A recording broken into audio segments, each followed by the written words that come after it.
Halo teman-teman, kami dari kelompok 1 kelas 11 IPS 3 dan hari ini kami akan menyampaikan materi mengenai konsep perpajakan di Indonesia. Yang pertama itu ada pengertian perpajakan. Teman-teman tahu nggak apa itu definisi pajak? Menurut Undang-Undang Nomor 28 Tahun 2007, pajak adalah kontribusi wajib kepada negara yang berutang oleh orang pribadi atau badan yang bersifat memaksa berdasarkan undang-undang, dengan tidak mendapatkan imbalan secara langsung dan digunakan untuk keperluan negara bagi sebesar-besarnya kemakmuran rakyat. Dengan definisi di atas, dapat disimpulkan bahwa pajak bersifat memaksa dan berlaku bagi seluruh individu dan lembaga yang berada di Indonesia. Next, ada dasar hukum perpajakan di Indonesia.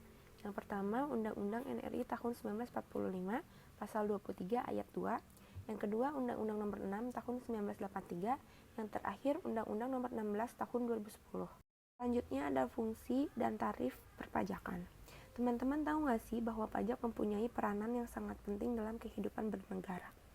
Fungsi-fungsi pajak antara lain adalah: pertama, fungsi anggaran, kedua, fungsi regulasi, ketiga, fungsi stabilitas, dan yang terakhir, fungsi redistribusi pendapatan.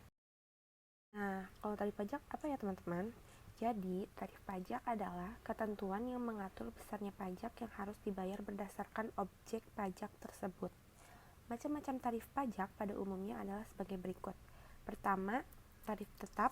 Kedua, tarif proporsional.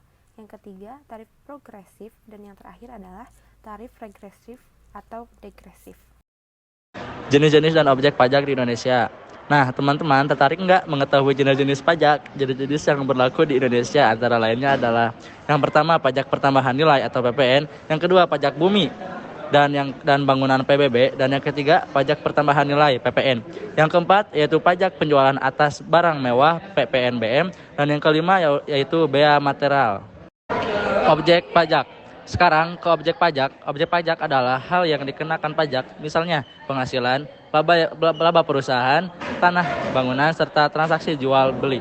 Definisi lain objek pajak adalah kegiatan atau tergolong sebagai suatu yang harus dikenal pajak.